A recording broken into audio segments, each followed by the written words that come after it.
We're going to take a look at a model of the Battle of Long Island. What is this built here?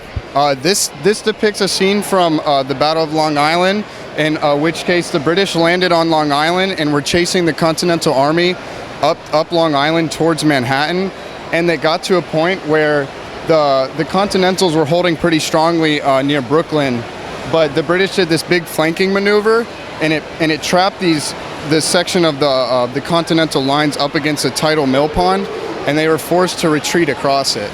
That's a fascinating. Is this a widely known battle, or is this kind of fallen under the radar? It's fallen under the radar, but it's one of the biggest battles in the Rev War. Like the full scale of it, because this is just a small scene from it, but the whole Battle of Long Island was a huge battle across all of Long Island. That's fascinating. That's fascinating. So you have a very a large kind of scale build here. What inspired you to kind of put this scene in particular together?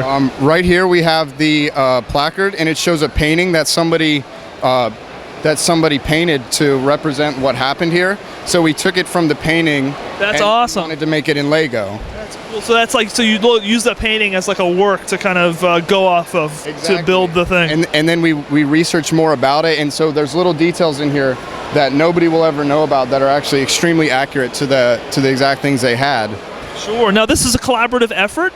It's you and several other individuals. Run through the names of everyone involved real quick. We have Patrick Taylor, Jack Spittler, Ryan Keith, and then Brian Carter, who isn't here. He did this hill section right in here. Okay. Awesome. So I guess, guys, let's have each of you point out what you did in particular, and we'll kind of go from there. So start with you. What did you contribute specifically? I just did this little corner section over here with the shed and the tree, and then I also got all the figs together. Oh, what was that like? It was a hassle, but I got some really good deals and trades going over the internet, so they came out to under $2 a piece, so it's a pretty good deal. That's very impressive. Awesome. And so moving on, what did you contribute? I contributed this half of the mill pond here, this back edge with the marsh here, and then together with the water here with the different tones underneath it. To show the depth here was a collaborative effort that we did at the convention. We had to do some testing to figure out what colors were right. That's an awesome technique, and it really does make it look like kind of murky, dark water. Very cool. Where did you source all of these trans brown tiles? I had to get them from a seller in Germany. Oh, wow. Large quantity of tiles there. That's awesome. And so moving on, what did you do? I contributed right here, this side of the hill. Pretty much one of the trickiest parts about a collaborative display is making sure everything lines up. So in order to do that for the whole display, we actually drew out a topographic map. So that way we could really line up the way that the hills roll together and whatnot, and get the low points where the water would lie down. So, yeah. Very cool. Now describe, like doing this kind of topography work. What's the biggest headache when you're doing this? Is there a lot of pre-planning involved? Oh, a ton of pre-planning. It's mostly just trying to make it look organic, because Lego's very geometric, so it's hard to get those curvy edges and whatnot. And as I said earlier, getting everything to line up with everybody else's sections. Oh, that's totally very important. Exactly, because we all live in different states, so we don't get to actually see it come together until this week. So. And what brought you guys together in the first place?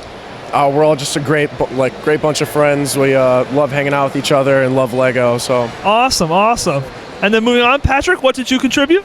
I have the barn, the other half of the mill pond, and the road kind of leading up to the barn. Now you used some wonderful techniques on that barn. I don't think I see any studs. It's all kind of snot work, tiles. How did you put that barn together?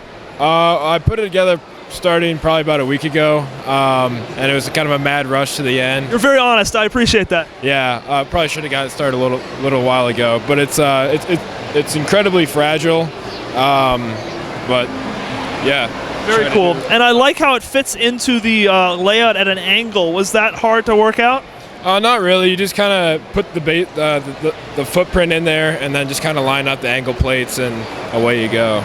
That's awesome. Now, maybe could you point out, you in particular, just point out 2 or 3 of your favorite things of this whole diorama, this whole layout? I really like the depth of the pond, how we kind of used the different plates underneath to kind of create a depth feature.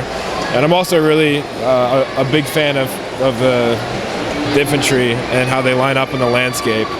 It does look. It's like they slink across the landscape. Very, very surreal. Yeah, definitely. And one more builder here. What did you contribute? Hi, I did the back right, or I guess the back left from the camera's point of view, hill here.